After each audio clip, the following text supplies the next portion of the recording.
자, 그러면 이제 미군정의 조선공산당 탄압과 공산당의 활동을 이제 볼게요. 그 미군정하고 이제 조선공산당이 결별된 게 이제 정판사 위조 집회 사건 때문에. 근데 그 미군정의 위조 집회 사건을 발표하면서 그 박헌영을 비롯한 이 공산당 간부에 대한 체포영이 내렸고요. 그 당시 공산당 기관지의 해방일보와 그 당시 이제 이걸 폐간하고 그 당시 그 자유신문하고 조선일보 기자들을 구속시킨 사건이죠. 자, 이때부터 이제 자익과 미군정의 대립이 심화됐다. 그래서 조선공산당이 그 신전술을 발표해서 이제 수세에서 공세로 전환을 했는데, 이들은 좌우합작 반대, 미군정과 결별하고 미군정을 합법적으로 인정하지 않는다. 그래서 시위와 총파업을 통해 미군정 압력을 가해서 그 당시 미소공동을 재개시켜 임시정부를 수립하겠다 해가지고 9월 총파업을 주도를 했고요. 그때 이제 그 신준수를 조직적으로 뒷받침해주기 위해서 남조선 노동당이 결성되죠. 그래서 그 공산당, 인민당, 남조선 신민당이 이제 합쳐져서 그 당시 이제 그 남조선 노동당이 결성됐다. 그래서 그 9월 총파업은 그 밑에 있는데, 조선공산당과 철도 노동자가 중심해갖고 토지개혁 문제나 공물 수집력 문제 등을 에 의해서 발생이 됐다. 원인에 의해서 발생됐다. 이렇게 기억을 해주시면 돼요. 그래서 이제 공물 수집령 같은 경우에는 나중에 좀 얘기를 할게요. 이 부분은요. 그 다음에 조선공산당이 이제 그 적극적으로 개입된 사건이 그 10월 사건이거든요. 예. 그래서 이제 미군정 정치에 취약성했던 민중의 생활이 악화되니까, 그리고 9월 총파업에 대해 경찰과 테러단의 항의를 하고 쌀을 요구했던 대구 시민들에게 그 당시 미군정의 경찰들이 총을 발사했어요. 그래서 이제 유혈충도 일어나게 되고, 이것이 대구나 경북 지역으로 전역으로 확산이 돼요. 이 10월 사건은 그 대중적 성격을 가지고 있고, 그리고 일제의 사회 정치 구조가 청산되지 못한 것에 대한 불만을 표출해서 주로 이제 그 자익 세력들, 그 조선 공산당 세력들 주도로 해갖고 일으켰던 건데, 이 계기로 해서 이 10월 사건을 계기로 해갖고 자익 세력들의 핵심부가 검거되고요.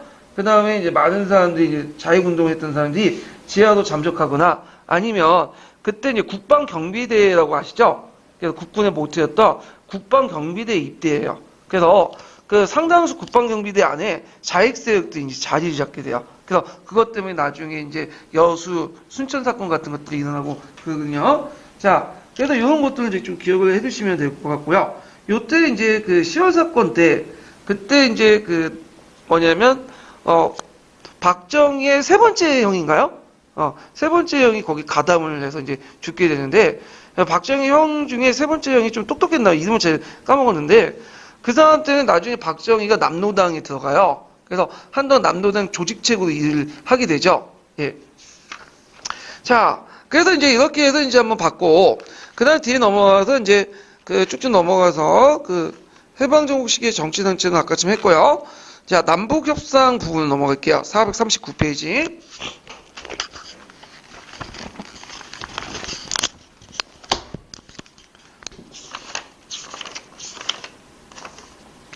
자, 그 당시에 이제 미소 공동회의가 결렬된 후에 이제 미국은 한국 문제를 유엔에 상정을 했죠.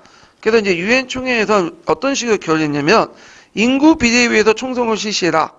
이렇게 결정을 했어요. 근데 이제 소련과 미국은 입장 차이가 있었는데, 미국은 그 당시 이제 유엔 임시정부가 유엔에서 파견한 한국 임시위원단 파견을 적극적으로 환영하고, 그 다음에 이들을 받아들인 데 반해서 소련은 거부했죠. 소련은 유엔이 그 당시 이제 미국이 참여했기 때문에, 미국이 주도했던 기관이기 때문에 믿을 수 없다. 그래서 이들은 이제 소련은 미소 양군의 철수, 그리고 이제 그 외국군 철수, 이런 것들을 주장을 하게 돼요. 그래서 등등등 해가지고 결국에는 그 뭐냐면 입국을 거부하게 되죠. 등등. 자, 하여튼 나중 있고, 그래서 이제 유엔 한국단 임시위원단은 그다음에 미국이 이제 커버하고 있는 남한만 들어오게 되고요. 그리고 이제 소련은 382 이북 지역 같으면 입국이 이제 거부됐어요. 예. 그래서 이제 다시 유엔 2차 그 유엔 송초회가 결의돼가지고, 이때 이제 남한만이라도 단독 선거를 하자 해갖고 이제 가능한 지역인 남한만의 단독 선거를 결정하게 되죠. 예. 그래서 이제 50 단독 선거가 열게 돼요. 자, 이에 대해서 이제 그 총선거를 열자고 하니까 자익과 김구와 우익대 반응이 이제 달라지게 되는데, 우익은 적극적으로 찬성이죠. 근데 자익은 그 당시 이제 임시요난, 그 유엔의 임시요난 활동을 파탄시키고 자익 세력들 역량을 가시해서 그다음 남노당 중심의 이제 총파업을 또 하게 되고요. 그 다음에 김구나 김규식 같은 중도 우파 세력들은 불참선언을 하죠. 예. 그래서 통일, 독립, 촉진회를 결성해요. 이걸 이제 줄여서 통척이라고 해요. 통척. 예. 그래서 김구의 한국독립당이나 김규식의 민족자주연맹이 중심을 해가지고, 결성된 통촉이 만들어진다. 예. 통일, 독립, 촉진위원회. 그래서 그때 좌우합작 운동을 이제 추진했던 단체를 보면 1차 미소 공동위원회가 결렬된 후에 좌우합작위원회가 만들어지고요. 그 다음에 2차 미소 공동위원회가 결렬된 후에 그 당시 민족연맹, 민족자주연맹이 결성되고, 그리고 그 다음에 이제 단독선거, 총선거에 대해서 반대해서 통일독립촉진위회, 그래서 통촉이 만들어지죠. 이렇게 이제 세 개 단체 좀 기억을 해두세요. 그래서 남한만의 단독선거와 단독정부 수립을 반대하는 2.7 구국투쟁을 하게 되고, 그때 이제 대한호 남북협상 방안을 제시하죠. 그 다음에 그때 이제 그 남노당 중심으로 일어났던 게 제주 4.3 사건이에요. 그래서 이 4.3 사건에 대한 취하는 용어가 어떤 데서는 폭동이라고 하고요. 어떤 때는 항쟁이라고 하는데, 그래서 교과서에서는 대개 보면 중립적으로 그냥 사건이라고 해요. 그래서 여러분들 이제 답을 이제 쓰실 때는 4.3 사건 쓰시면 될 것 같아요. 예. 그래서 4.3 사건 관련돼 갖고 04년 기출문제 나왔죠. 그럼 내용을 보면요. 자, 배경을 보면 남한만의 단독선거 반대, 미국 철수, 구구태여 반대. 그래서 이제 구구태여 같은 경우는 뭐냐면 그다음 경찰도 있고 서북청년단이라는 단체가 있었어요. 이 서북청년단 왜 발상이냐면 서북은 평안도 지역이죠. 예, 그래서 그 당시 이제 북한에서 그 토지 개혁을 했잖아요. 토지 개혁을 하면서 이제 그 당시 많은 지주 계층들 그 자식들이 쫓겨났어. 남한으로. 그래서 얘네들이 와가지고 이제 만든 단체가 서북청년회예요. 그러다 보니까 예전에 잘 먹고 잘 살았는데 김일성이 토지 개혁하면서 쫓겨났잖아요. 그러다 보니까 얼마나 열받아. 그러다 보니까 이제 공산주의자라면 뭐 어떻게 치를 갈리겠죠. 그래서 얘네들은 주로 이제 극자 단체들 있죠. 공산당이나 빨갱이라고 지목된 사람들에 대해서 테러를 가하게 돼. 근데 이 사람들이 원래 육지에서만 활동했다가 이때 이제 제주도까지 건너오게 되거든요. 그래서 이 외지인이죠. 근데 이 제주도 사람들 다 빨갱이로 보고 그냥 무조건 테러를 하고 하니까 이거에 대한 열받는 것들이 이제 폭발로 나온 거죠. 자, 거기에다 경찰 공무원들 부정 심화, 부패 이런 것들이 겹쳐가지고 일어났는데 1947년 3.1절 행사 때 이 당시 이제 3.1절 행사하다가 시위를 하게 돼요. 그때 이제 이거에 대해서 경찰이 발표를 하게 되는데 거기에 시위에 참여하지 않는 길 가는 행인들에게도 발표하고 그 과정에서 많은 어린 학생들이가 이런 사람들이 죽게 돼. 그러니까 이제 제주도민들이 파업하게 되고 그 당시 제주도민과 군정경찰 및 서북청년단 사이의 대립과 갈등이 증폭돼서 이때부터 이제 남노당 중심의 어떤 폭동이 일어나죠. 자, 그러니까 이거에 대해서 미군정이 이제 강경 진압을 하게 되고 이때 이제 그 경찰들이 나중에는 이승만 정권이 계승해가지고 군인들이 와가지고 대규모 사륙전을 하게 돼요. 그래갖고 이제 일종의 상강정책 아시죠? 예. 그래서 이제 그 당시 남노당 중심의 게릴라 전선을 이제 방해하기 위해서 막기 위해서 주변에 사람들 내륙에 있는 제주도 내륙에 있는 사람들 다 어디로 해안으로 소개시킨 다음에 전략촌을 이제 만들고 그 주변은 그 안에 있는 사람들은 다 죽여버리고 뭐냐면 불태우고 다 한 거야. 그래서 그때 제주도 사람들이 많은 희생을 입었다고 해요. 그래서 억울하게 죽은 사람도 있고. 그래가지고 나중에 이제 이게 나중에 끝까지 계속 남아서 문제가 돼갖고 그때 노무현 대통령 때인가? 노무현인가? 김대중 대통령. 1999년이니까 김대중 때네요. 그래갖고 제주 4.3 사건 진상 규명 및 희생자 명예회복에 대한 특별법을 만들었어요. 예. 그래갖고 이제 이렇게 했다. 좀 기억을 해두시면 될 것 같아요. 자, 그러면 요 관련된 내용을 이제 한번 찾아볼게요. 그 총괄평가에서 152페이지 잠깐 펴볼까요?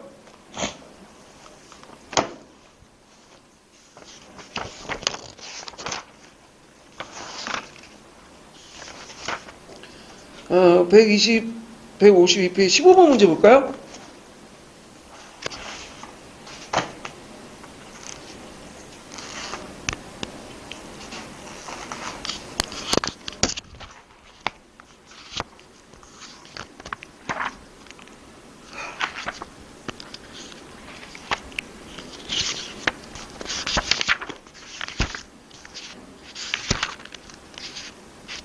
자, 다음 기획이 미추친 사건이 무엇인지 말해보고 이때 무장봉기한 세력들이 내걸었던 주장 내용을 세 가지 써보시오. 그리고 니은의 단체를 써보고 그 다음에 이 사건의 여파로 일어난 또 다른 사건의 내용을 두 줄 이내로 기술해보시오. 기획사건과 연계시켜 서술해보시오. 자, 이거는 남로당이 주도한 4.3 사건 관련된 거죠. 기획은. 그래서 4.3 사건. 그래서 이제 이때 내걸었던 게 뭐냐면 단독정부 수입 반대, 미군 철수, 주민들에 대한 탄압 중지, 그 다음 남한말 단독선거 반대, 50총선거 반대, 이렇게 있고요. 그 다음 서북계열의 사설청년단체는 서북청년단이죠. 사건의 내용은, 이게 이제 뭐냐면 이제, 이때 제주 4.3 사건을 진압하기 위해서 여수나 순천 지역에 10연대가 거기 주둔하고 있었는데, 막 이제 제주도 가려고 했는데, 그 직전에 거기 10연대에 있었던 사회주의 자들이 쿠데타를 일으켜서 연대장을 가두고 그래서 뭐냐면 군대를 장악을 하게 돼요. 그래서 이 사건과 관련된 건데 그래갖고 이제 그 당시 이승만 정부가 여순 주둔 그 군대를 파견해서 그 4.3 사건의 잔여세를 진압하려고 하자 군대 내 자익 세력들이 반발해서 여순과 순천을 점령한 사건이 일어나. 예, 요걸 이제 쓰시면 되고요. 자, 그 다음에 이제 다시 내용에 들어가서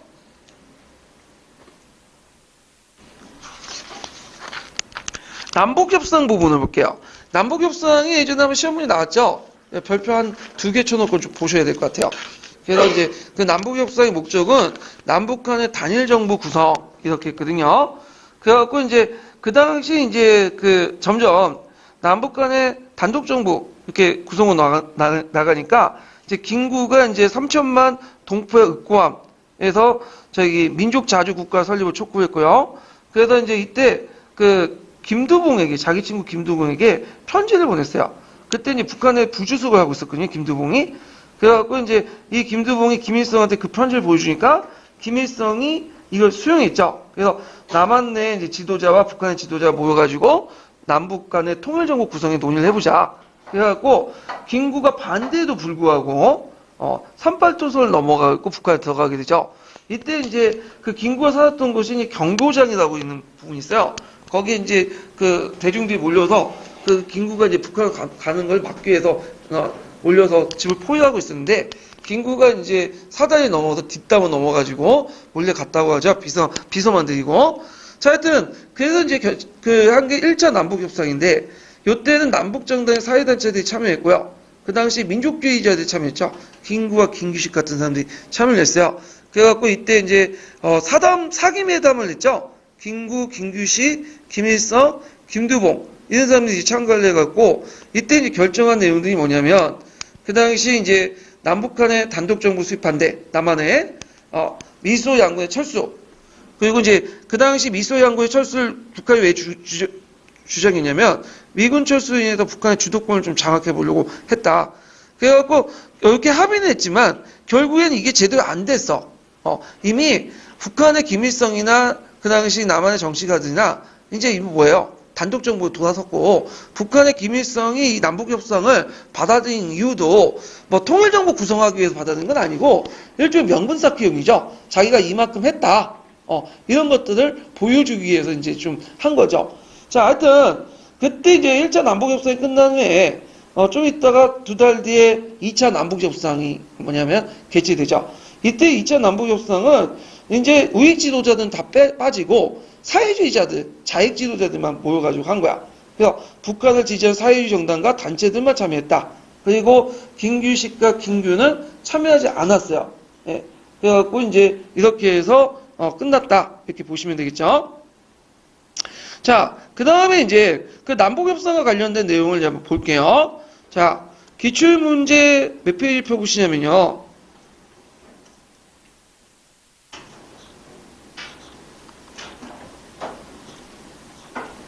그 151페이지 펴보세요.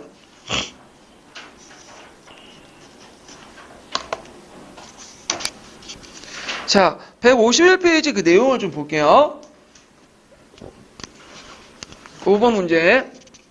자, 다음 자료는 단독 정부 수립 문제에 둘러싼 정치 지도자의 발언이다. 자료 읽고 물음에 답하시오. 자, 자료 A는 뭐와 관련된 거죠? 여기 미소공동위원회는 제1차 미소공동위원회죠. 이승만의 단독 정부 주장을 하는 정업 발언과 관련된 거고, 그 다음에 자료 B는 남북협상 전에 그 김구가 3천만 동포들의 옥고한 해가지고 단적 그 남북 간 통일정부 구성 이런 것들이 있죠. 그래서 그 자료 A는 예전에 한번 아까 이제 언급했으니까 좀 넘어가고, 자료 B만 보면 자, 한국이 있고서야 한국 사람이 있고 한국 사람이 있고서야 민주주의와 공산주의 또 무슨 단체도 있다. 우리는 자주 독립적인 통일정부를 수립하여 이때에 이르러서 자기 집단과 사리사욕에 탐하여 국가 민족의 백년대계를 그르칠 자가 있으랴. 나는 통일된 조국을 건설하다가 38선을 베고 쓰러질 정 구차한 안일에 취하여 단독 정부를 세우는데 협력하지 않겠다. 이렇게 했어요. 그래서 김구가 이제 단독 정부에 반대하는 측면에서 뭐냐면 어디를 갔죠? 그 당시 이제 어디죠? 독립협 남북 협상에 참여를 했던 거죠. 예. 자, 그러면 자료 A의 노선을 지지해서 50선거에 참여했던 대표인 정치단체 두 가지 쓰시오. 자, 이승만의 그 당시 우호적인 정당이었던 독립촉선 국민회의, 그 다음에 한국민주당 이렇게 쓰시면 되겠고, 자, 1948년 자료 B와 같이 입장에서 미군 철수, 단독선거 반대 등의 요구사항을 내걸고 무장공격을 일으켰다가 군경과 우익단체의 탄압을 받아서 발생한 사건을 4.3 사건 이렇게 이제 보시면 되겠죠. 자, 그래가지고 이렇게 해서 이제 한번 받고 관련된 이제 총괄평가 문제 풀어볼게요. 152페이지 펴보세요. 16번 문제.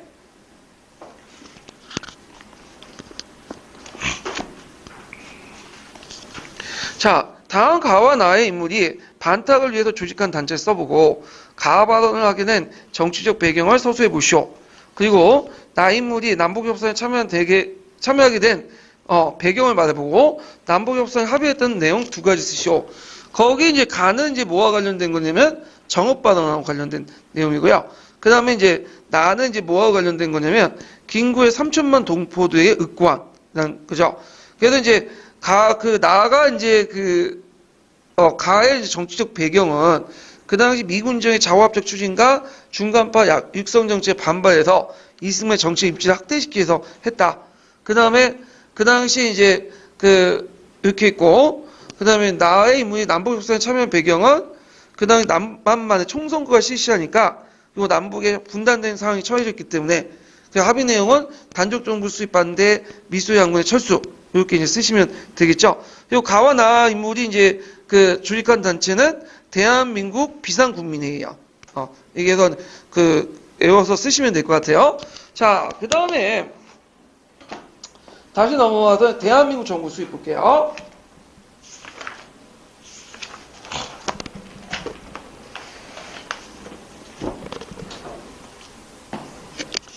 그래서 이제 여러 반대에도 불구하고 이제 남한만의 단독 선거를 실시했는데 이때 보통 선거로서 만 21세 남녀는 다 같이 이제 뭐냐면 선거에 참여할 수 있었죠. 그래서 198명의 재헌위원회를 설치했고, 재헌이라는 건 뭘까요? 재헌은 헌법을 만드는 의원이었죠, 최초. 그래갖고 이제 김규와 김규식과 중도세력과 공산주의 불참을 했어. 그러다 보니까 우익세력들이 거의 차지했죠. 그래서 한민당과 이승만 계열의 압승을 거뒀다.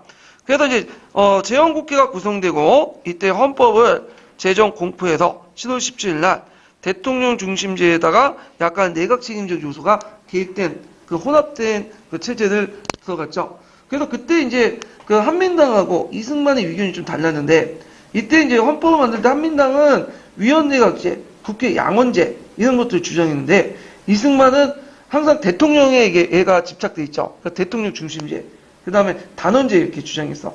그래갖고 결국에는 대통령 중심제인데 거기 국회에 이제 의견을 좀 들어서 내각 책임제 요소가 가미됐고, 그다음 단원제, 그 다음에 직접 선거가 아니라 간선제 이렇게 했어요. 그래서 간선제라는 건 뭐냐면 국회에서 국회의원들이 선발하는 거야.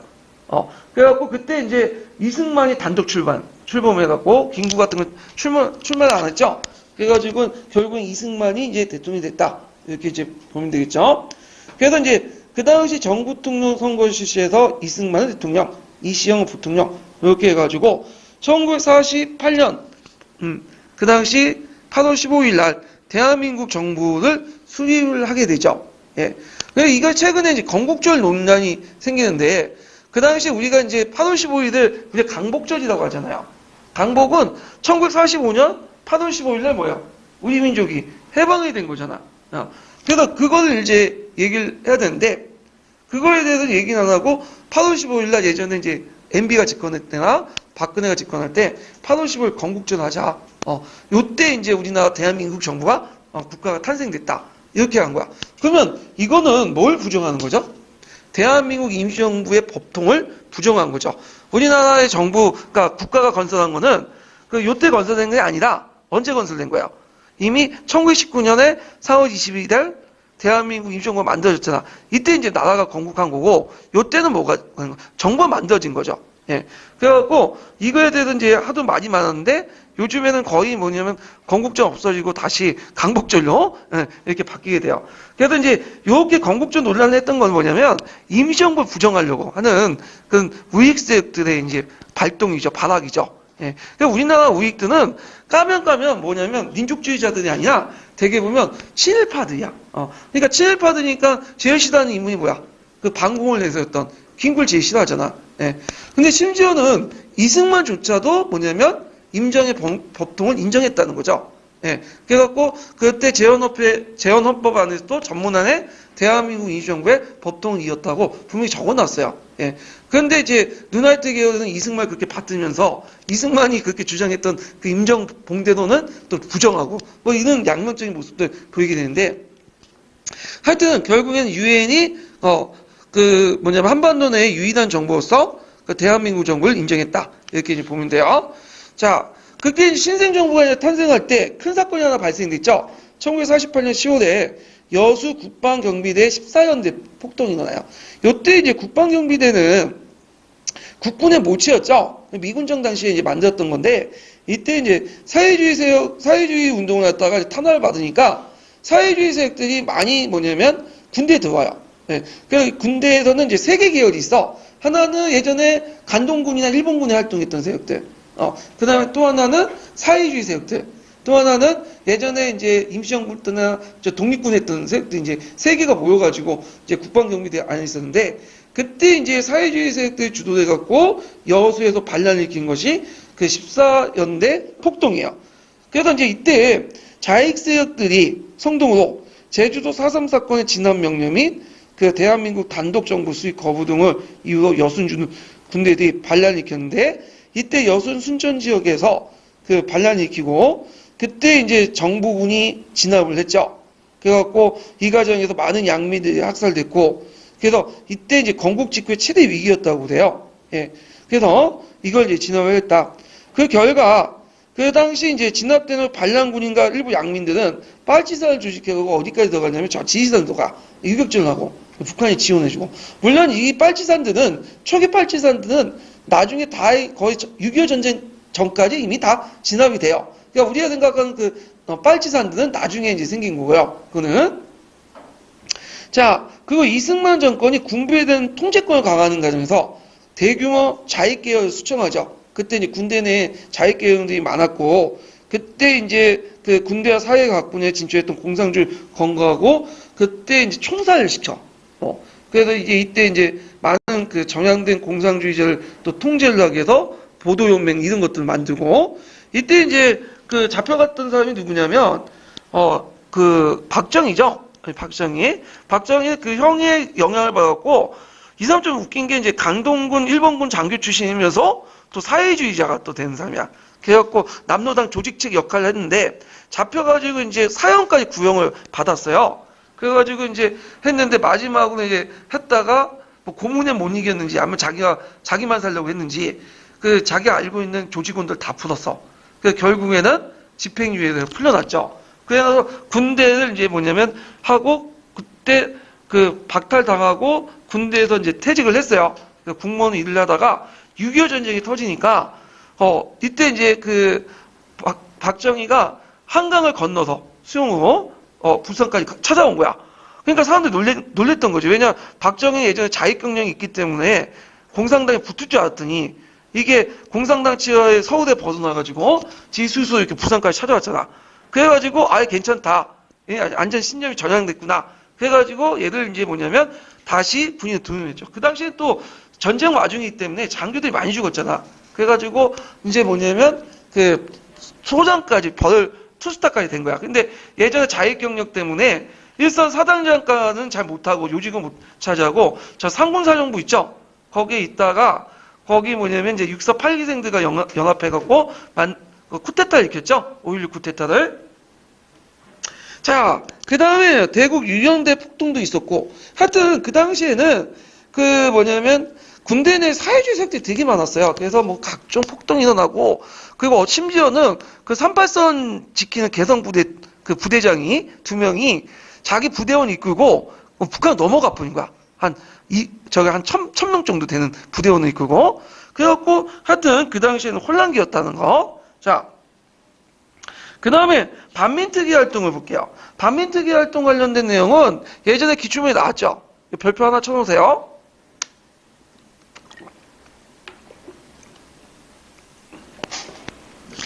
자, 헌법 제101조에 근거해서 반민족 행위 행위 처벌법을 제정했죠. 그래서 이제 했는데 그때 이제 반민특위와 반민법원의 특별재판소가 구성이 되고요. 그래갖고 이제 반민특위 활동을 보면 그 다음에 박원식이나 노독술, 그 다음에 최남선과 이강수 같은 친일파를 체포를 했다. 네. 그래서 이제 있고, 근데 이승만은 이 반민특위를 별로 안 좋아했어. 왜 안 좋아했냐면, 자, 일단 이승만은 자신의 정권을 유지하기 위해서는 뭐가 필요했던 거야? 친일파들, 친일 경찰들과 관료들이 필요했던 거죠. 그래서 그 당시 이제 은근슬쩍 방위를 하고 탄압을 하죠. 그 대표적인 이제 사건이 국회 풀악시 사건이죠. 이 국회 풀악시 사건이 뭐냐면 국회 이제 보면 그 당시 이제 부위원장이었던 김학순이라는 사람이 있어요. 그 사람이 이제 뭐라고 이제 주장했냐면 평화통일론을 주장했거든요. 예, 남북 간 통일 협상안이나 외국 군대 철수 이런 등등 해갖고 이제 주장했는데 이게 이제 공산주의 주장과 일맥상통하다. 김학순 공산당의 플락시다 하면서 탄압을 내. 그러면서 이제 그때 이걸 계기로 해가지고 반민특위 약화시키려고 했고, 그 다음에 또 이제 하나가 반민특위 습격 사건이 있어. 이건 뭐냐면 그 당시에 서울시경 사찰 가장이었던 조홍선이 예전에 이제 친일경찰을 활동했는데 얘를 체포했어요. 그러니까 서울 중구경찰들이 몰려서 반민특위의 본부를 포위하고 거기에 있는 부대원들 무장해제시키고 장비를 압수한 사건이 일어나. 하여튼 이 사건 두 가지 사건, 국회 풀악시 사건과 반민특위 사건으로 결국에는 반민특위가 완화됐고, 결과 이제 반민족 행위자의 범위가 축소됐고, 처벌받는 친일파도 극소됐고, 거의 사형이 1명이었고, 나머지는 징역 6건, 집행유예가 5건, 공민권 정지 한 18건 해서 끝났죠. 그래갖고, 사형받는 사람도 한 건도 6.25 전쟁 때 석방했어. 그것을 이제 프랑스가 그 당시 비시 정권 등 나치 정부에 협력했던 사람을 처벌한 거 대조할 수 있겠죠. 많은 사람이 그때는 많이 처형당하고 죽었는데, 우리는 이제 거기 보면 제대로 처벌도 못하고 흐지부지 끝났다. 친일파들이 살아남았다. 이렇게 지금 보고 있어요. 근데 나름대로 또 거기에 반발하는 의견도 있어요. 왜냐면 프랑스 같은 경우에는 5년 동안 통치했는데 우리는 35년 동안 통치를 받았는데 친할 수밖에 없지 않냐. 생계형 친일도 있지 않냐. 이런 식의 이제 얘기를 하는 사람도 있고. 자, 하여튼 그 당시 친일세력 방해 공작과 그 다음에 이승만 정부의 비협조 등으로 그 당시 결국에는 처벌이 흐지부지 됐다. 이렇게 좀 기억을 해두시면 될 것 같아요. 자, 그래서 요거와 관련된 이제 문제를 한번 풀어볼게요. 기출문제 154페이지 펴보세요.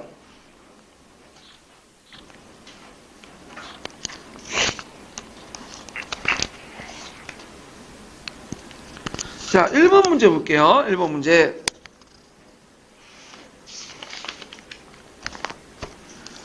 자, 다음 조문이 들어가 있는 법의 제정을 계기로 그 결성된 위원회의 명칭을 쓰고 위원회 활동이 실패하게 된 원인을 두 가지 쓰시오. 이렇게 했군요. 여기 이제 그 반민족 행위 특별조사위원회죠. 예. 그래서 이 법은 뭐예요? 법은 이제 그 반민족 행위 처벌법이고 이 반민족 행위 처벌법을 근거로 해가지고 반민특위가 구성됐어요. 반민특위라고 써도 되는데 플레임을 쓰셔도 괜찮죠? 반민족 행위 특별조사위원회. 예. 그다음 원인은 그 당시 이제 그 반공을 우선시한 이승만 정부의 비협조적인 태도와 방해. 그다음 친일세력의 방해와 공작 이렇게 했는데 그 당시 이승만 정부가 이제 그걸 위해서 이제 조작한 사건이 있죠. 국회 뿌락지 사건 이게 대표적인 거고. 그다음에 이제 또 하나 대표적인 사건을 볼 수 있는 게 그 당시 반민특위 그 습격 사건. 이런 걸 이제 볼 수가 있겠죠. 국회 뿌락지 사건과 그 다음에 반민특위의 습격 사건. 요거 이제 구체적 사건도 좀 기억을 해 두시는 게 좋을 것 같아요. 자, 그러면 이제 관련된 이제 그 총괄평가 문제를 풀어볼게요. 147페이지 펴보세요. 5번 문제.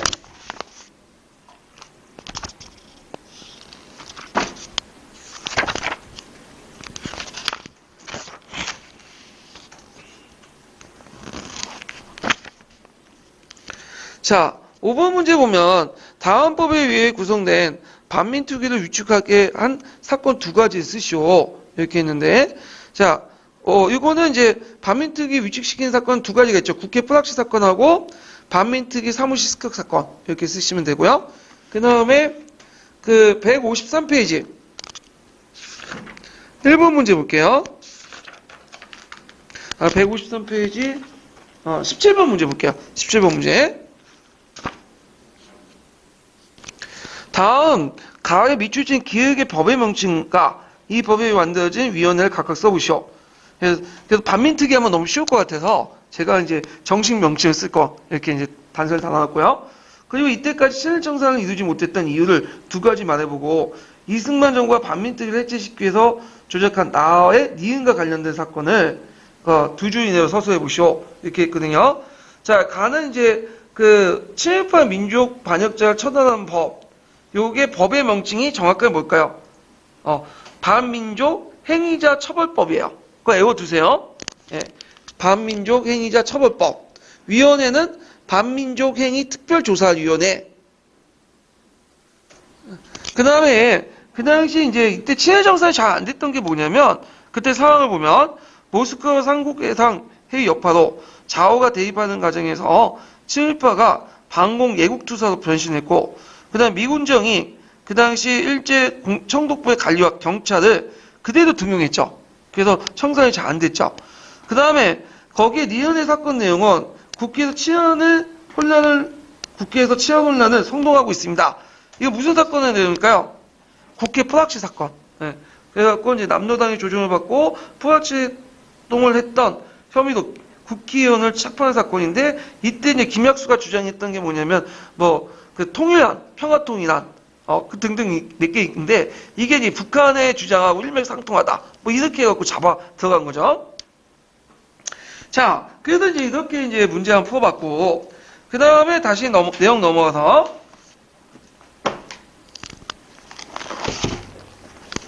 6.25 전쟁을 볼게요. 6.25 전쟁은 나올만 한데 지금까지 한 문제도 안 나왔어. 예. 한국사 능력이라든지 수능에는 좀 나오긴 하는데 이상하게 이 부분은 예전에 안 뜨더라고요. 자, 6.25 전쟁의 배경, 국내적인 볼 때 이제 이승만의 북진통일론 이렇게 얘기하죠. 그래서 그 당시 이승만의 북진통일론은 주요 내용이 뭐냐면 평양에서 점심 먹고 신의주에서 저녁 먹자. 이런 식의 이제 했는데 이것이 북한을 자극시키는 한 요인이 됐죠. 그 다음에 북한 같은 경우에는 이제 북한군의 군사력 강화. 이때 이제 북한군은 그 당시 이제 위험군 병력 있죠? 조선 위험군 병력을 또 4만 명 받아들이고, 소동부터 탱크, 비행기, 장갑차 등등등을, 받았죠. 그래서 북한의 군사력이 강화됐고, 거기에다 이제 소련군의 아까 이런 식으로 이제 있고, 그 다음에 또 김일성의 남진 무력 통일론이 있어요. 이게 뭐냐면, 그 당시 이제, 민주기준론인데, 그 당시 이제 그 통일은 그 평화 통일이 아니라 북한에서 이제 먼저 뭐냐면 그 쳐들어오면 알아서 여기에서 이제 남한에서 북한에 그 쳐들어온 걸 받아서 그 당시 이제 노동자 농민들이 단결해 가지고 그 당시 폭동을 일으켜갖고 결국엔 통일할 것이다. 뭐 이런 식의 논리를 했는데 박헌영이 좀 이걸 약간 구슬린 게 있어. 김일성한테 와가지고 박헌영이 뭐라고 얘기했냐면 그냥 북한군이 오면 알아서 그 노동자 농민들이 일어나가지고 북한군을 반길 것이다. 그렇게 얘기했는데 막상 쳐다보니까 뭘 반기긴 뭘 반겨. 그래서 그게 한번 이게 이제 오판한 거지. 자, 그러다가 이제 그때도 남한하고 북한하고 그 당시 38도 부근에서 무역 충돌이 좀 있었어요. 상당히 많았어요.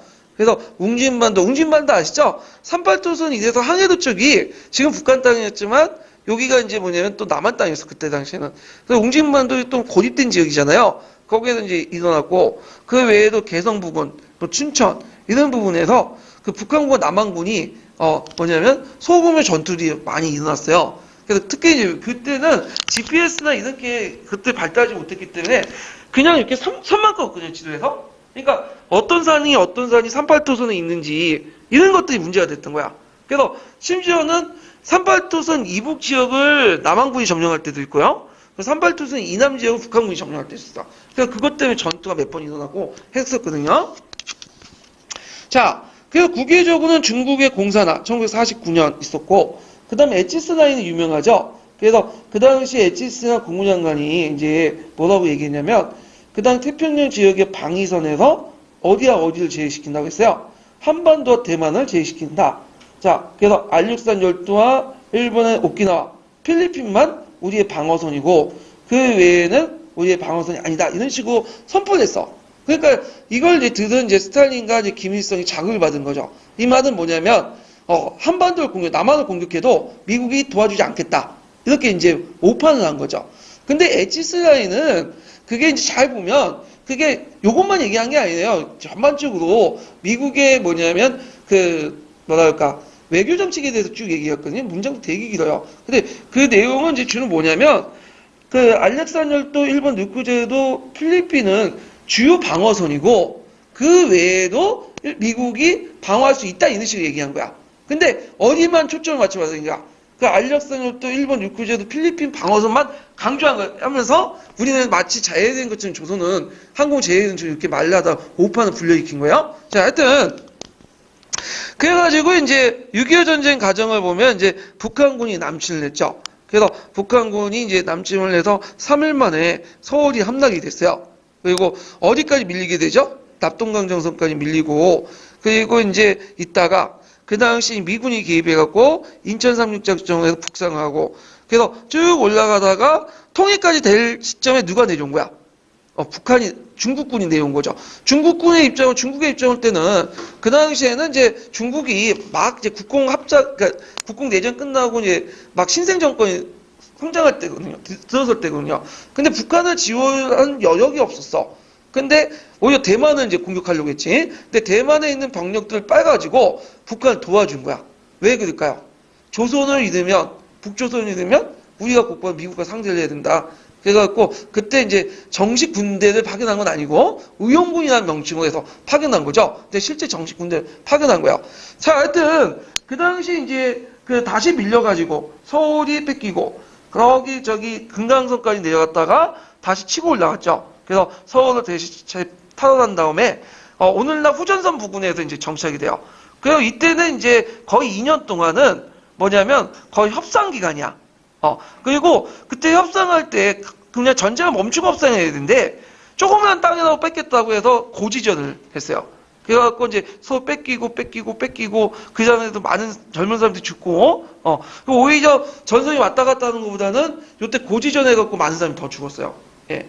자, 하여튼 결국에는 이제 1953년 7월 27일 날 후전을 선임했죠. 그러니까 정전이 아니라 후전이에요. 그래서 지금까지 후전 성립됐고 지금 최근에 이제 트럼프 대통령과 김정은이 만나가지고 뭐 정전 선언하자.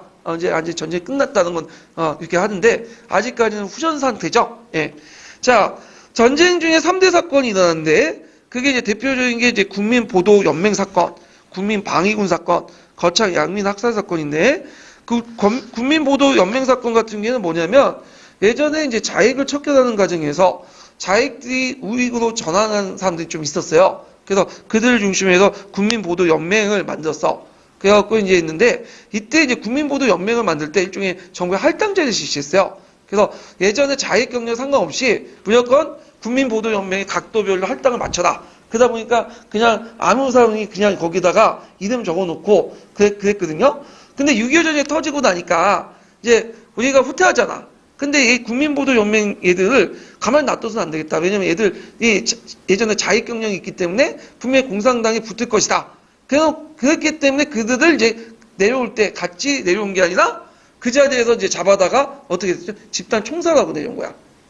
그래서 이제 그때 진짜 억울하게 죽은 사람도 많고, 물론 이거 예전에 자익했다가 해도 죽은 또 이건 말도 안 되는 거죠. 예. 자, 하여튼 이렇게 해가 있고, 국민방위군 사건도 유명하죠. 이거는 이제 그 1.4.5 때 이제 서울이 다시 이제 탈환되고, 그 중국군이 내려오고 할 때, 그 당시 이제 예전에 그 가만히 그 젊은 사람들을 그냥 서울로 놔두고 내려오니까 그때 그 젊은 사람들 다 몰려 징발했어요. 인민군으로 징발했죠. 그래서 이걸 막기 위해서 그 내려올 때 같이 내려온 거야. 그래서 얘네들 국민방위군 제2군으로 평시켜갖고 내려왔는데 얘네들이 내려오면 여러 가지 먹을 거, 그 다음에 입을 거 이런 것도 같이 줘야 돼. 먹을 거, 입을 거 그냥 안 주고 그냥 내려오게 한 거야. 그래서 그때 많은 젊은 사람들이 죽게 돼요. 근데 정부에서 지원을 해줬는데 그 예산을 중국 국민방위군의 그 장교들이 중간에 횡령한 거죠. 그래서 그것 때문에 이제 국회에서 많이 비판받고 관련자들은 이제 총살당하고 그래요. 예. 그래서 거창 양민 학살 사건은 지리산 빨갱이 토벌한다고 해서 거창에 있는 양민들을 죽이는 그런 사건이 있죠.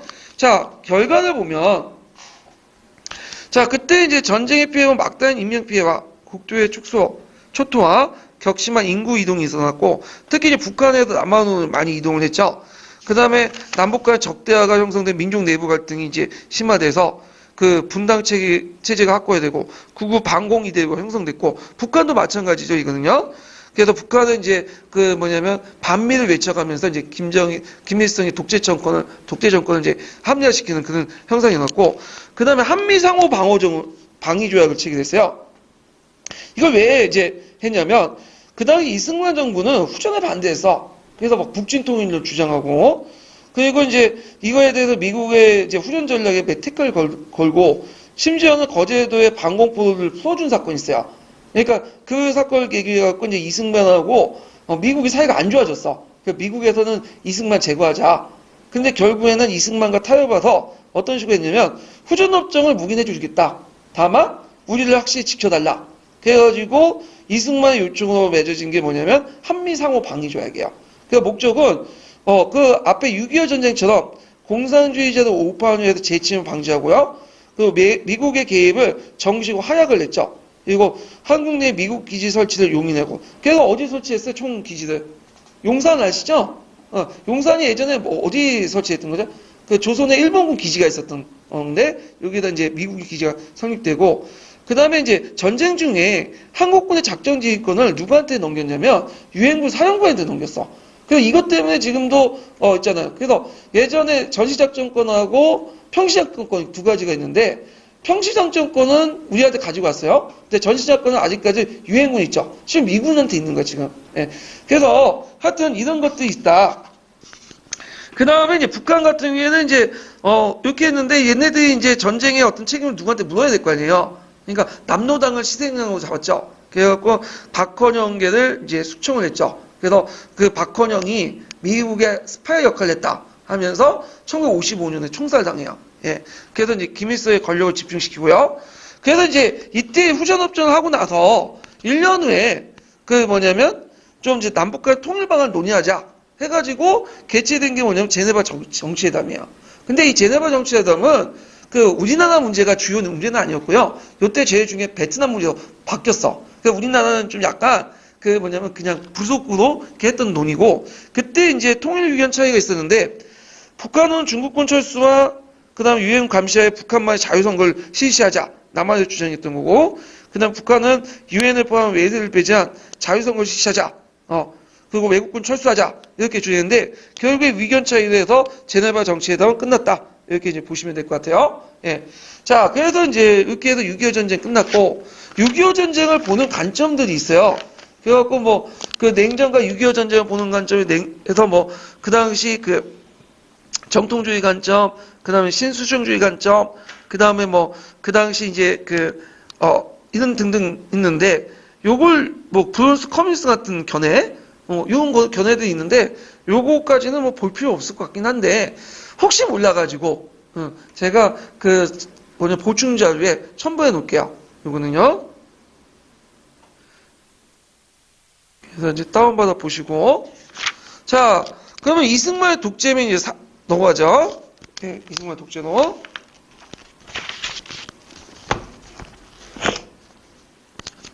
이승만에 관련된 내용은 단독 문제는 안 나왔어요. 근데 가끔씩 예문이나 그다음 오답으로 한번 언급됐거든요. 그래서 한번 나올 가능성이 있어요. 이승만의 정치 부분에서.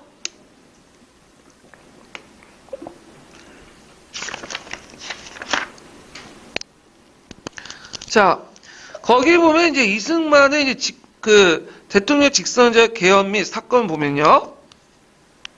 자, 그 6.25 전쟁 이전에 2대 국회가 이제 결성이 됐어요. 근데 2대 국회는 그 당시 50종선에 그 불참했던 남북 협상파들이 제거 참여해서 그 당시 이승만 계열들이 패퇴를 해요. 그래서 주 남북 협상의 평화 통일을 지향하는 중도 세력들이 약진했고요.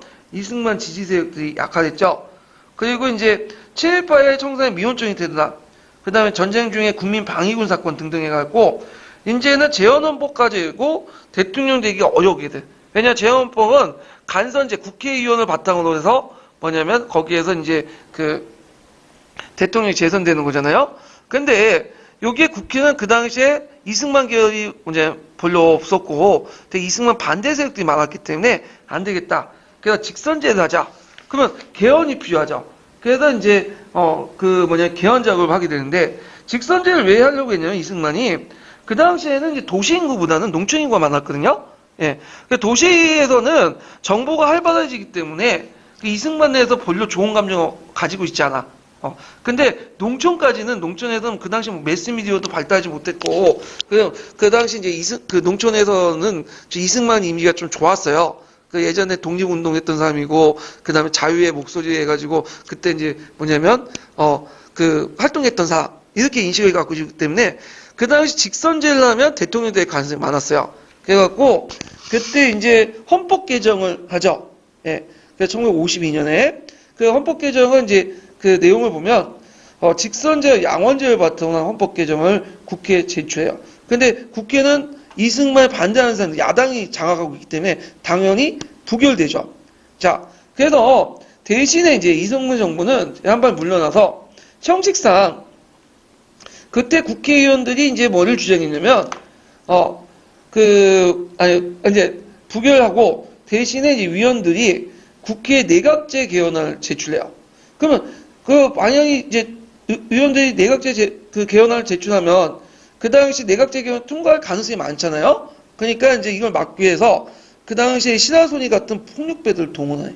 그래갖고 이제 정치 깡패를 동원해서 막았고, 그 다음에 이제 그 당시 한민당과 결별되고 자유당을 창단해요.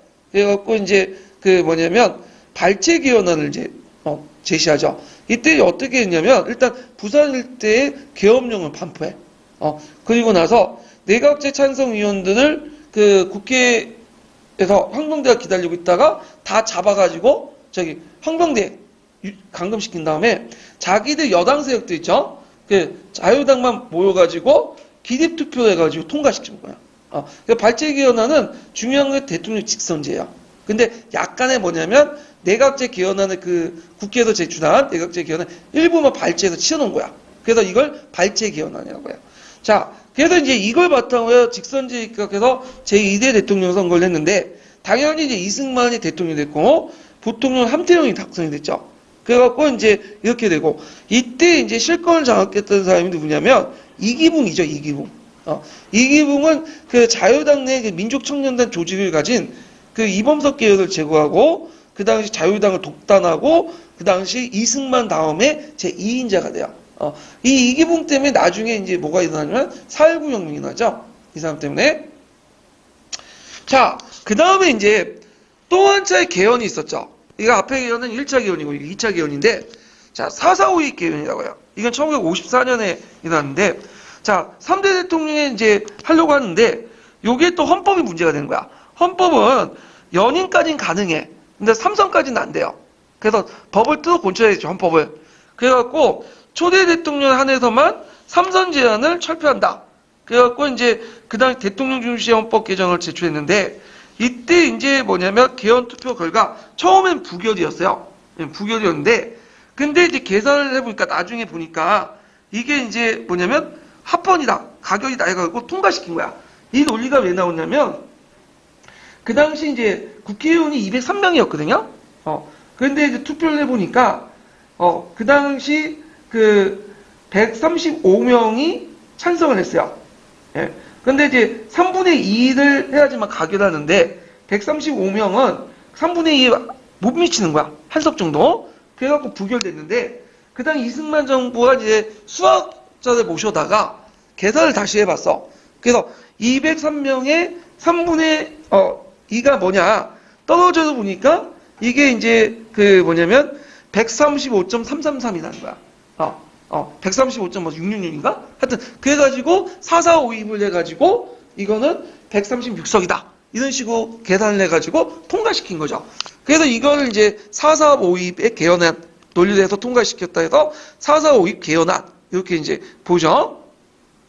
그래서 이제 3대 대통령 선거를 했는데 이때 이제 그에 대항해서 민주 그 당이 창당되죠. 야당 세력들이 규합해갖고 이때 이제 야당 세력들이 두 가지 계열이 있는데 하나가 그 당시 예전에 한민당 계열 있죠. 한민당 계열이 이제 민주당 구파로 들어가고요. 그 외에 한민당 다른 계열이 신파가 되는 거예요. 그래서 처음에 이승만 정권이 있을 때 구파와 신파가 민주당이라는 이름으로 같이 통합돼 있었는데 나중에 이제 민주당이 집권하고 나서 어떻게 해요? 분열되죠. 구파와 신파가. 자, 하여튼 그 다음에 야당 세력이 규합돼서 민주당이 창당되고 그 다음에 이제 1956년 전 부통령 선거에서 이제 민주당이 신익희 후보가 이제 신익희 후보가 이제 나서고 그 다음에 이제 있는데 그때 그 3파전을 하죠. 신익현, 그 다음에 조봉암, 이승만, 이렇게 3파전을 하게 돼요. 그래서 이제 이때 선거 구호가 상당히, 길이 남는데, 신익현이 뭐라고 얘기했냐면, 신익희가, 그 다음에 못 살겠다, 갈아보자. 이건 누가 구호예요? 민주당 구호죠. 그 다음에, 갈아봤자 벌 수 없다. 구간이 명간이다. 누가 얘기한 거죠? 이승만의 자유당. 그 다음에, 이것저것 다 보았다. 혁신밖에 살 게 없다. 평화통일이 답이다. 조봉암의 진보당.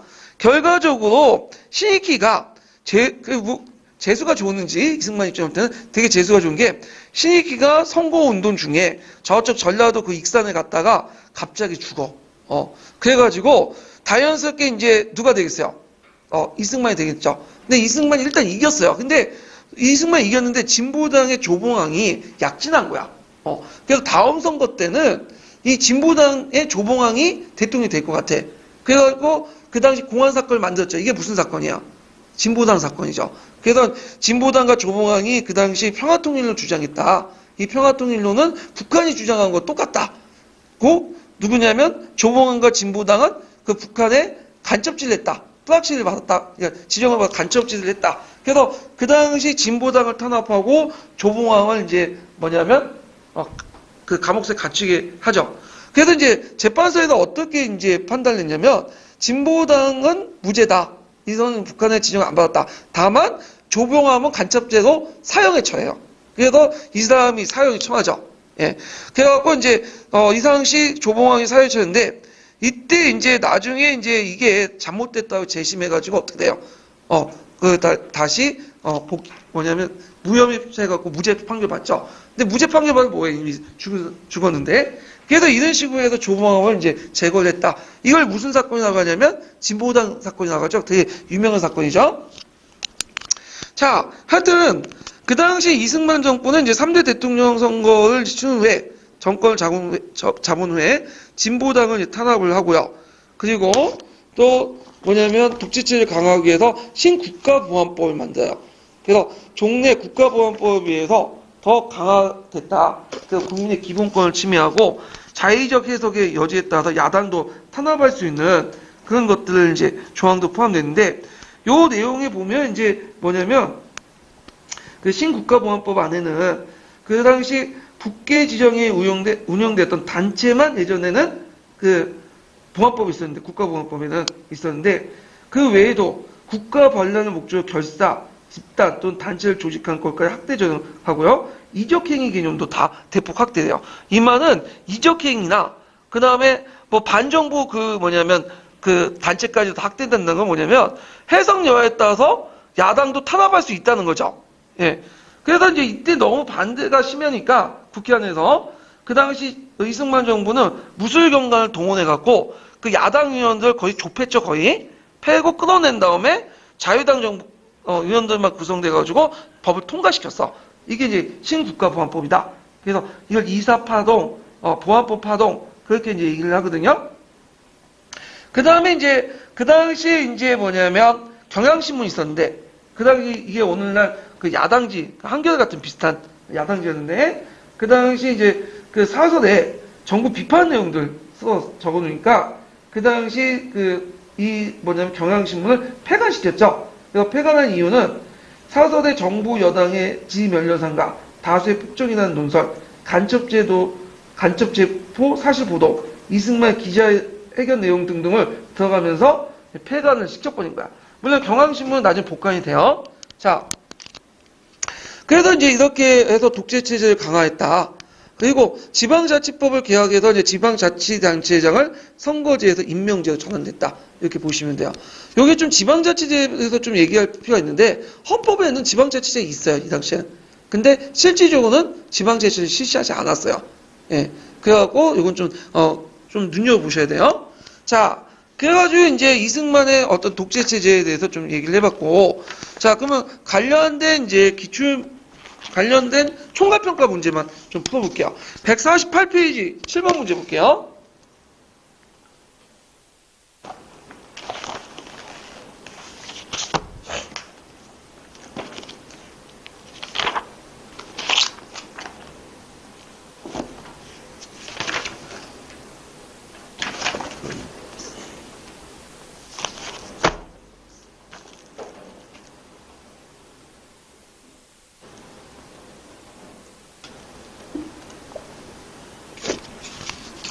자, 가와 나의 헌법 개정안은 이승만 정부 개정안을 이승만 정부 국회에서 어떤 식으로 해서 통과했는지 각각 서술해 보시오. 이렇게 있는데, 자, 가는 이제 보면 대통령과 부통령 국민의 보통 평등 직접 비밀 투표에 대해서 직선제로 선거하는 거. 자, 이거는 발췌 개헌하죠. 예, 그래서 있고, 그냥 나 같은 경우에는 이제 그 대통령 임기와 관련된 내용인데 대통령과 부통령 임기는 4년으로 한다. 그래서 재선에 의하면 일자 주임할 수 있다. 그래갖고 이제 그 초대 대통령 안에서 3대 3선까지 가능하도록 규정을 푼 거죠. 그래서 요거는 4.4.5 개헌안이죠. 그래서 국회에서 어떻게 통과시켰죠? 그래서 가는 야당 의원을 폭력 조직과 헌병을 동원해서 협박해서 연행해서 했죠. 부산 정치파동이라고 하죠. 그 다음에 이제 나는 4.4.5입의 논리를 내세워서 개헌을 통과시켰다. 이렇게 이제 보시면 돼요. 자, 그 다음에 162페이지 32번 문제 볼게요.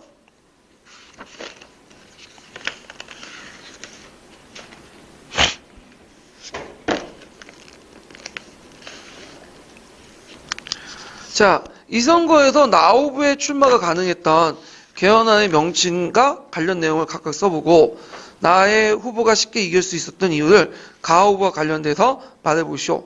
그 다음에 선거가 끝나온 다 후보의 사형당한 사건을 쓰시오. 이렇게 했는데, 자, 여기에서 이제 여기에서 나 후보는 출마할 수 있었던 게 뭘까요? 4.4.5 개헌안 때문에 그죠? 이거 쓰시면 되고요. 그 다음에 이제 보면 그 당시 이제 관련 내용은 이제 초대 대통령에서 연임 규정의 제한을 두지 않는 거고, 나의 승리 이유는 민주당의 신익현 후보가 갑자기 사망을 했기 때문에 그렇죠. 그 다음에 다는 진보당 사건 이렇게 쓰시면 돼요. 예.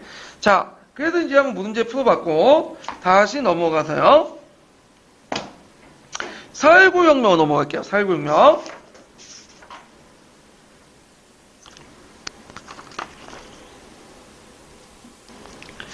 자, 4.19 혁명의 이제 직접적인 계기는 자유당 부정선거죠. 그 당시 이제 그 민주당 그 당시 4대 대통령 선거를 냈는데 이때 민주당의 조병옥이 이제 대통령 후보 나섰고 그다음에 이승만은 이제 자유당 후보로 이렇게 나섰죠. 근데 그 운이 좋은지 또 조병옥이 저기 미국에 그 지병을 고친다고 갔다가 또 죽어요. 그래갖고 이승만이 단일 대통령 후보가 돼서 당연히 이승만이 이제 대통령 되는 건 확실한데 문제는 부통령 문제야. 왜냐하면 그 당시 이승만이 고종이기 때문에 언제 죽을지 모르거든요. 그러면 그 당시 법에 의하면 대통령이 죽은 다음에 제2인자가 누구야? 부통령이 승계되는 법이 있어요. 그래서 부통령 승계가 되게 중요한데 이때 이제 3대 대통령 때 부통령은 누구냐? 장면이었어요. 그러니까 대통령은 자유당에서 나왔고 그다음 부통령은 민주에서 나왔으니까 솔직히 불편한 거죠. 그리고 이제 이렇게 이제 이승만이 또 고종이기 때문에 언제 죽을지 모르고 그래서 부통령 선거가 상당히 중요했는데 어떻게든 이승만 정부는 부통령 2기붕으로 당선시키려고 했어요. 그래서 좀 무리했죠. 그래가지고 3.15 부정선거를 치렀다. 그래서 그 3.15 부정선거 그 내용들 보면 그런 게 있죠. 뭐 사흘 사전투표제. 그래갖고 이제 사흘 정도는 미리 만들어 놓고 투표를 내놨죠. 그 다음에 그 투표할 때 혼자 가는 게 아니라 그 3인조, 9인조 묶어가지고 가. 그래서 한 명은 꼭 그 뭐냐면 자유당 당원이 들어가서 감시하는 제도 이렇게 있고 완장부대 그래가지고 깡패대 시켜가지고 이제 거기 그 선거서에 이렇게 뭐냐면 위협을 주는 거지 안 찍으면 죽는다는 분위기 이렇게 하고 그 다음에 야당 참가인들 다 축출하고 그래갖고 해서 이제 개표를 했더니 그게 뭐 조작도 적당히 해야 되는데 그건 분명히 야당 지역인데 여당이 너무 급격하게 이긴 거야. 그러니까 오늘 말하면 전라도 지역에 한국당이 90%를 뭐냐면 득표했다고 딱 나왔어요. 사람들 믿겠어요? 저는 안 믿겠죠. 예. 그러니까 이제 들고 일어난 거지, 그냥. 그래갖고, 그때 이제 처음에 이제 했던 게 2.18, 대구 학생 시위예요. 그래서 저 대구에 가봤더니 2.18 공원이 있더라고. 거기서 뭐 했더니 우리가 4.19 혁명이 올 때 대구에서 먼저 일어났대요. 마산이 아니라. 그래갖고 그 당시 이제 자유당이 야당의 민주당 선거 유세장을 갖지 못하도 그 당시 일요일날 등교를 하는 조치에 반발해갖고 대구 시내 고등학교 학생들이 벌인 사건이라고 하더라고요. 그러니까 그걸 기하로 해서 나중에 마산 봉기도 일어나고 그랬다는데 그렇게 이제 뭐냐면 야당색이 강했던 그 대구가 지금 왜 그렇게 변질됐는지 잘 모르겠는데 하여튼 그때까지 이승만 때까지만 해도 되게 이제 반정부적인 어떤 색깔이 간 게 대구였어요. 그 예전에 뭐 대구 폭동도 일어나고 그랬잖아요. 예. 자, 하여튼 그 당시 있고 그래서 마산 봉기가 일어났는데 그때 이제 김주효지 뭐예요? 죽게 되죠. 그래서 이제 그 마산 앞바다에 그 김주효지 체육장가스에 그 눈 있죠. 그 맞은 시체가 떠오니까 그 한 장의 사진이 이제 전국적으로 확대되면서 마산 2차 시위도 하고 또 이때 그냥 이승만 정부가 이제 미안하다고 해야 되는데 거기에 마산 시민들을 뭐라고 했어요? 그 빨갱이 폭동 이렇게 하니까 이제 전국적으로 일어난 거지. 그래서 고려대상도 시위하고 그때 깡패들 동원해서 고려대상 좁히고 그 교수단을 시위하고 그다음에 계엄령 냈는데 군부들이 이제 더 이상 간섭 안 한다면서 그냥 바리케이트만 치고 멍하니 구경만 하고 있어. 그러니까 이제 경무대까지 갔는데 이제 그 시위대 안에서 이제 경찰들이 총을 발사하죠. 그러니까 더 열받는 거지. 그 미국도 이제 보니까 이거 잘못하면 정치 혼란도니까 이승만한테 그냥 빨리 조용히 나가라. 그러니까 이제 이승만이 어쩔 수 없이 이제 하야 선언하고 도망갔죠. 저기 하와이로. 예. 그래서 이제 있고 결국에는 이제 4.19 혁명은 학생들과 시민의 합세해서 독재 정권을 타서 민주주의 혁명을 일으킨 혁명이다. 근데 나올 만한 한데 이게 안 나와 또 4.19 혁명이. 예. 그래서 하여튼 4.19 혁명 이후에 그 당시 허정 가도 정부를 거쳐서 이제 장명 내각이 구성되고 제2공화국으로 넘어가게 되죠. 예. 자, 그러면 그 장면 그 민주당 정권을 볼게요. 작년 민주당 정권도 뭘 나오지 않았어 지금까지. 그래서 하여튼 그 다음에 4.19 혁명이 일어나고 나서 비상시국 대책위원회가 구성되고 그 다음에 이제 3.15 부정선거가 무효되고 다시 재선거가 실시하고 그때 이제 그 가도기 때 허정 가동정부가 잠깐 있었어요. 이 가도정부는 정식 정부는 아니고 그 당시 이제 뭐냐면 개헌하는 과정에서 새로운 정부가 수립되기 전에 잠깐 있었던 거예요. 그래서 이제 헌법 마련하고 그 다음에 선거를 감시 감독하고 그런 역할을 하는데 이때 이제 그 세 번째 개헌이 일어나죠. 그래서 양원제 국회를 만들고 지방자치제.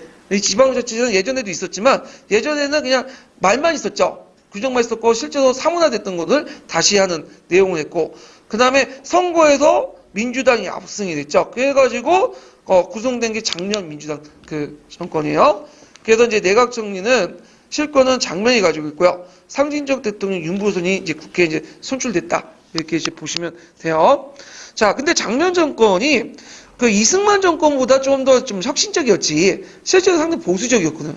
그러니까 우리나라 그 정당 구도가 특징이 있잖아요. 뭐 진보라고 해도 실제 보수 안에서 약간 좀 더 진보인 거지. 기본적인 틀은 뭐야? 지금 열린우리당이라든지 그 다음에 한국당은 다 보수죠. 예. 그 TV에서는 뭐 진보라고 분류하지만 실제 진보당이 주할 때는 되게 보수적인 정당에 불과한 거죠. 자, 하여튼 그 당시 보수적 성격이 강했고 그 다음에 이들이 이제 장면 정권이 뭐 투쟁해갖고 얻은 게 아니죠. 이거는 그러니까 어부지지로 얻는 거지. 그래서 하도 이제 자유당이 싫기 때문에 민주당 찍은 거지. 민주당이 잘 나가고 찍은 건 아니에요. 거기에다가 정권을 장악하고 나서 민주당 내 신파, 구파가 또 대입이 있었어.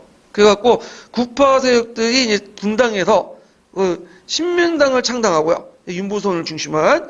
그래서 장명내각 신파들은 이제 이렇게 기반이 때 내각이 약화됐다. 이렇게 좀 기억을 해두시면 돼요. 그 다음에 이제 이승만 정권 때 억누르고 있던 민주화 운동이 폭발해 나오죠. 학원 민주화 운동, 대학가 민주화 운동이 있었고, 노동조합 같은 노동 운동이 만들어졌고, 그냥 청년 운동, 교원 노조, 지금 정교조 있죠.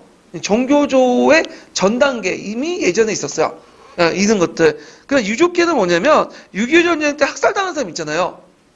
그런 거를 책임을 요구하는 그런 것들을 했는데 문제는 이제 나중에 5.16 쿠데타가 일어나서 싹쓸이했죠 그냥. 그래갖고 노동조합도 탄압하고 교원노제 해체시켜버리고 유족회 같은 경우에는 이제 특수범죄 처벌법에 의해서 공산주의 매도해갖고 때려잡고 그래서 유족회 사건이 일으키고 막 등등. 그래서 이제 이런 움직임이 있었다. 그날 장면 정권의 개혁 의지가 또 미약했죠. 그래서 부정선거자 책임자 처벌도 소극적이었고 민주화 요구도 억압했고 특히 그 당시에 남북협상 통일안 막 제시했는데 이것도 제대로 안 들어줬죠. 그래서 예전에 이승만 정부의 표면적으로 밝혔던 그 유엔 감시하는 남북 간 총선을 위한 통일안만 재차 방법을 했고 이렇게 이제 했다는 거죠. 예. 자, 그 다음에 장면 정권에서 좀 눈여겨볼 게 경제 건설이에요. 장면 정권은 정치적 민주화보다는 경제 건설이 제일 내걸었어요. 왜냐면 그 당시에는 60년대 초반에는 진짜 못 먹고 못 살았어. 보릿고개도 있었고 그 다음에 1인당 GNP가 뭐냐면 100달러도 안 됐던 그 시절이기 때문에 그 경제 개발이 이제 제일 중요했던 거죠. 그래서 국도 개발 산업을 축소해서 국도 건설단 운동을 하게 돼요. 그래서 그때 장기적인 경제 개발을 마련하죠. 그때 이제 이승만 정부 때 3개년 경제 개발 있었죠. 이걸 좀 확대 개편해갖고 5개년 경제 개발 세워요. 그래갖고 시행하려고 했는데 뭐가 일어난 거야? 5.16 전반 쿠데타가 일어났잖아. 이것이 그대로 누구한테 계승하냐면 박정희 정권한테 계승이 돼요. 예. 자, 하여튼 그 당시 이제 국도 건설단 운동을 펼쳐가지고 그 당시 좀 엘리트 계층들 있죠. 이 사람들을 이제 교육을 시킨 다음에 전국에 파견시킨 거야. 그래갖고 국도 건설에 매진하도록 이렇게 하는 정책들을 했다. 그래서 아마 국도 개발 사업 착수 이 부분도 나올 수가 있을 것 같아요. 예. 그래서 우리가 생각하고 있는 박정희의 정책들이 얘가 혼자 만든 게 아니라 이전부터 있었다. 이런 것도 좀 강조하게 해서 나올 수 있을 것 같긴 한데 그 다음에 한미경제 기술 원조 협정을 체결했다. 이렇게 이제 보시면 돼요. 그 다음에 그 당시 통일운동도 많았죠. 그래서 이제 그 당시 혁신계 세력들이 부각이 돼요. 이 혁신계 세력들은 그 전에 좌우합작 운동을 추진했던 세력들 아니에요. 그래서 이 혁신계 세력들이 사회 대중당을 조직하고 나름대로 뭐냐면 국회에 진출하려고 했죠. 물론 제대로 진출 못해요. 이거 나중에 이제 5.16 군사 쿠데타 때 혁신계 인사들 대규모 탄압을 받게 되는데 하여튼 이들을 중심으로 해가지고 학생들과 연합해서 평화통일을 지향을 하게 되죠. 그래서 중립화 통일론, 그다음 남북협상론 이런 것들이 대두되고 이때 이제 남북협상론에서 이제 내걸었던 게 뭐냐면 자주, 민주, 평화 원칙이죠. 예, 자주 평화 원칙. 외세 간섭 없이 자주 가자. 그다음 민주, 그다음 평화 이런 것들을 이제 주장을 했던 거죠. 지금 이렇게 주장하면 상당한 바람직한 말이죠. 근데 그 당시에는 빨갱이였어. 그 당시에는 그 이승만이 포괄적으로는 뭘 내세웠냐면 유행 감시 아래 선거. 그리고 실질적으로 뭐야? 북진통일론 이렇게 주장했던 데거든요. 근데 이런 분위기에서 이런 걸 주장해버리면 북한말에 동조한다 해갖고 빨갱이를 취급받던 시절이었는데 이렇게 주장했던 거죠. 자, 하여튼 그때 이제 있었고 남북 학생회담을 또 개최하고 통일촉진 결기대회를 하죠. 그래서 학생들이 판문점으로까지 가요. 그래서 그때 내걸었던 구호가 뭐냐면 가자 북으로 오라 남으로 한국 문제는 한국인 손으로 소련에 속지 말고 미국에 믿지 마자 이런 이제 구호들을 내세웠다. 물론 이제 그 장면 정권이 이 의견을 안 들어줬죠. 예. 그리고 탄압을 냈고 판문점까지 가는 학생들 맞고 그랬어요. 자, 하여튼 이렇게 혁신계와 그 당시 그 뭐냐면 학생들 중심으로 다양한 통일 논의가 형성됐고 그때 뭐 중립화 통일론이라든지 남북 협상론, 남북 통일론 이렇게 이제 많은 논의들이 있었지만 결과는 4.19 혁명의 이후 혁신세력들이 정치활동을 재개하려다가 7.29 총선거 때 참패하고 분열되고 그러다가 이런 운동을 학생들과 같이 연대를 하다가 5.16 군사 쿠데타를 해서 혁신계 세력들이 뭐냐면 탄압을 받게 돼요. 그래서 그때 5.16 군사 쿠데타가 있을 때 이 혁신계 세력들이 주장했던 남북 통일론, 그 남북 간 여러 가지 통일 방안을 빨갱이로 매도를 하고 탄압을 하죠. 그래서 혁신계 세력들이 뭐냐면 대규모 탄압을 받게 돼요. 이때. 자, 하여튼 이런 내용도 이제 있으니까 좀 기억을 해두시면 되고, 자, 그 다음 뒤에 넘어가서 이제 군정과 관련된 부분을 볼게요. 예. 444페이지. 이 군정인데, 오고 잠깐만 쉴 때 좀 됐죠? 예. 좀 쉬고 할게요.